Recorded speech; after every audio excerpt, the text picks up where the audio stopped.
Assalamualaikum warahmatullahi wabarakatuh. Perkenalkan, saya Tasya Aulia Fitria Kolbi dengan NIM 22104-11093 dari kelas manajemen C. Di sini saya akan mempresentasikan tentang leasing. Berikut pengertian leasing.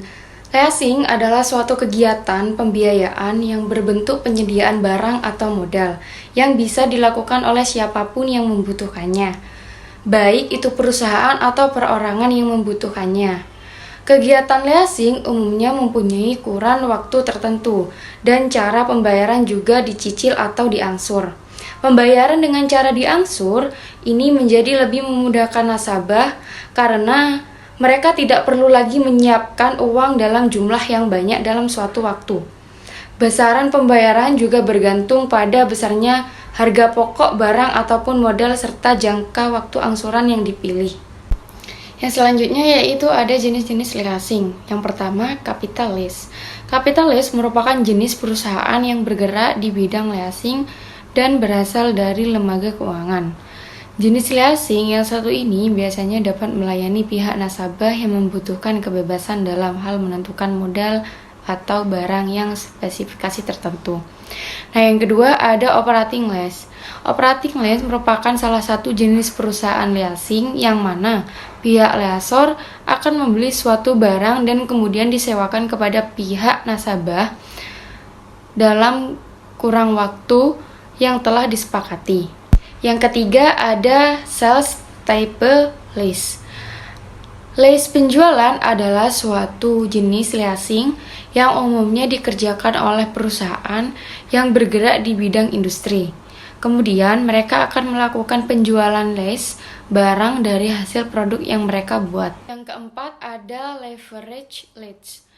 Leverage lease adalah jenis perusahaan leasing yang mengikut sertakan pihak ketiga, itu artinya pihak leasor tidak akan membayar ojek leasing dengan jumlah 100%, tapi mereka hanya perlu membayar 20% sampai 40% saja. Sisanya nanti akan ditanggung langsung oleh pihak ketiga. Nah, selanjutnya ada manfaat dan keunggulan leasing.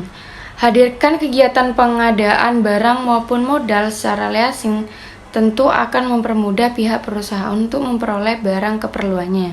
Adapun beberapa manfaat serta keuntungan yang akan diperoleh perusahaan karena melakukan kegiatan leasing.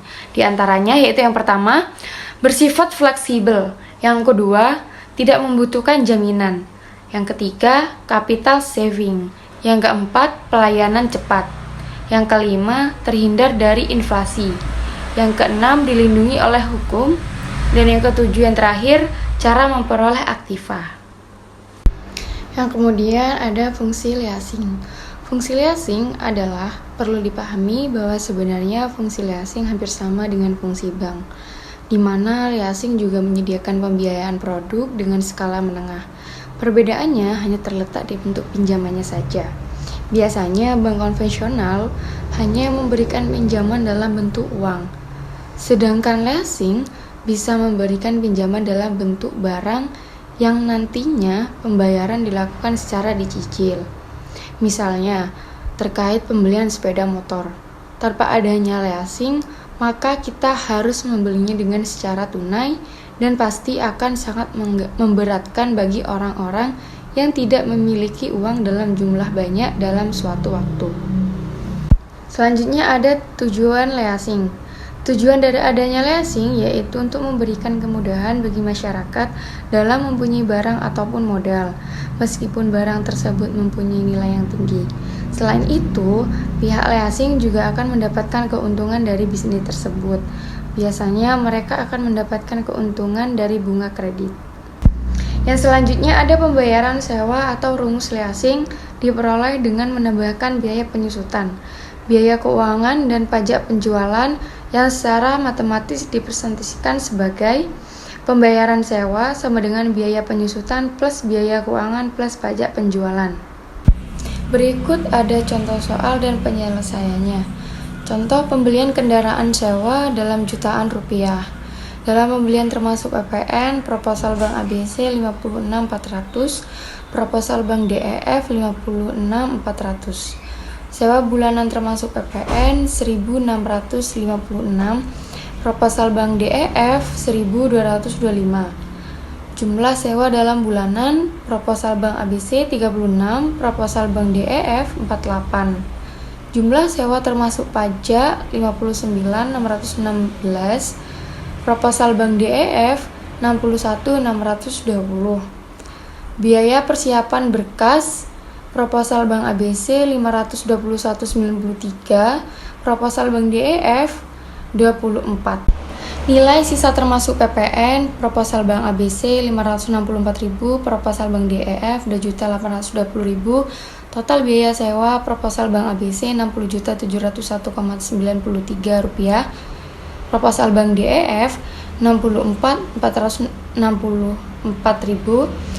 Sewa pembelian nilai penembusan biaya proposal Bank ABC 2.103,7 rupiah, proposal Bank DEF 2.316.000.